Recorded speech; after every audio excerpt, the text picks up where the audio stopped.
আল্লাহর কসম লাগে কথাগুলো শুনে যাবেন। দুনিয়াতে থাকা অবস্থায় যারা আখিরাতে বাজার করলো না, সওদা করলো না, পরকালে তাদের কি উপায় হবে সেই চিন্তা যারা করলো না, তাদের মতো হতভাগ্যই দুনিয়াতে আর কেউ নেই। আজরাইল কিন্তু ঘুষ নেয় না। আমি অনেক টাকা গান করতে করতে অনেক টাকার মালিক, বাড়ি গাড়ি সবই আছে, যদি বলি যে আপাতত আমার গাড়িটা নিয়ে যান, আমাকে কয়েকটা দিন সময় দেন, মানবে?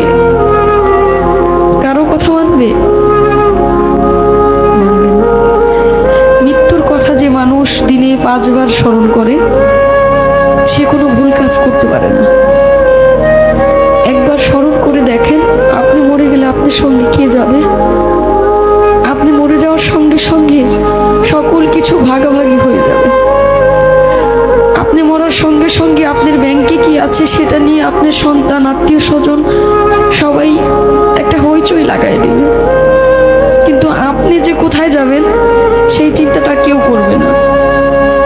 মৃত্যুর কথা যখন স্মরণ হয়, নিজের কাছে খুব অপরাধী মনে হয় যে আজরাইলের সামনে কি জবাব দেব, কি বলবো, সেদিন কি বলার আছে আমার। কিন্তু মালিকের কাছে একটাই চাওয়া, আমার নবী করিম সাল্লাল্লাহু আলাইহি ওয়াসাল্লামের কালেমা যেন আমার এই জবানে জারি হয়, আমি যেন মৃত্যুর সময় বলতে পারি কালেমায়ে তাইয়্যিবা লা ইলাহা ইল্লাল্লাহু মুহাম্মাদুর রাসূলুল্লাহ সাল্লাল্লাহু